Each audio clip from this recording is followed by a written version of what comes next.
I mean, I know you've done literally probably hundreds of sessions, thousands of sessions in your life, and some of the artists are absolutely ridiculously huge. So, can you sort of do something off the top of your head for us? Sure, I can. Well, I've done, I think, four Motley Crue albums. David Lee Roth, Bon Jovi, The Cult, Scorpions, Donna Summer, Carly Simon, Poison, Long John Baldry. I can't. A Glass Tiger. It's like a pretty. I'd have to read though. I have to. Sometimes I actually have to look to see what I remember to play on. But there's, yeah, you're right. There's like hundreds, thousands of songs that, and some of them were pretty big. So. Well, absolutely. I mean, I hear your voice everywhere, and some of the songs. It's quite funny because I know the inside scoop Yeah, of where course, yeah. people are thinking that's the lead singer singing it, but that's actually your voice for a particular part of the song. Your voice is popping in as the lead vocal, but people don't know it because it's just been mixed properly. We probably wouldn't be able to talk about that too much without divulging too many secrets, but I think that's interesting. You did Julio Iglesias too, did you not? Well, no, actually, I think I was working on an album. I can't remember. I was working on the Payolas. I was doing on a Payolas album at Little Mountain Sound, and Foster was getting ready to do some work with Julio. And David Foster, yeah. Yeah, David Foster. So I just happened to walk into one of the lounges, and he was sitting there. And I said hello, and he said hello. I guess you could see you work with him.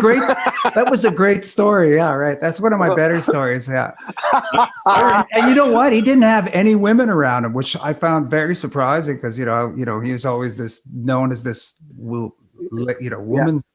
He has Anna Kournikova. He doesn't need any other women. Julio does? Are you sure it's not his son? That's his son. Oh, yeah. Right. Sorry. Yeah. That's the other Iglesias. Yeah. You're talking about Julio. The elder Iglesias. Oh my God. The elder. He was doing working on a record. No. But yeah, so I did meet him, but I didn't actually work on one of his records. But those days were quite interesting, Mick, as you can recall, because we were working together through a good portion of that, like if not all of it. And it just would be crazy because you'd be at Little Mountain Sound and one day singing on a commercial, and then Bob Rock or one of the other producers would walk through and go, "Oh, I'm working on the Motley Crue next week, Mark. You think you can come and do background vocals?" So I go do that. The next week I'm working on the Motley Crue thing and sitting in the lounge in one of the GGRP. "Mark, can you come and sing a Chevy ad next week?" And so I just go and hang out in the lounge there and get gigs. It's great. I was going to say that brings me to the next question: is how you get into. We can get into some behind the scenes things a bit later. How do you get into that job? Now you were born and raised in Winnipeg, Manitoba, Canada. Yeah, that's right. And so your start, like let's go back a bit, like. Were you a good student in school? I was, I just sort of got by. I wasn't like a huge, and I was kind of a little bit of a class clown to some degree, but until I got to grade 11. After grade 11, I quit school for a year because I heard 200 Motels Frank by Zappa. Frank Zappa, and I locked myself in a rehearsal studio because with my band, the band was, of course, I played with older guys that were about 5 years older than me. They were all in university. And so I go to our rehearsal hall and just practice my drums and sing along to records like all day long for a year. And then I went back to finish my grade 12. Of course, by the time I got back to finish my grade 12, then I actually got serious for 1 year at school because the kids that I was now in class with were the kids that were below me before, so I couldn't relate to them. Right. Yeah. It's that weird in those. So I had got really good marks my last year of school, which ironically, I think helped me out because my math skills improved and a lot of the stuff, that I always wanted to, I always enjoyed doing bookkeeping. I know that's really a weird thing for a musician to say, but I've always enjoyed back in the days doing 36 column ledgers and cross balancing and stuff. So I got that from high school, and it actually helped me throughout when I started doing the business, right? So I know we used to make a joke about it that you always wanted to be an accountant, but your mother made you sing in a rock and roll band. Yeah, that's right. Yeah, I like to live the life of ledger. Anyway, yeah. Well, I was going to say, so, and your dad, what did your dad do for a living?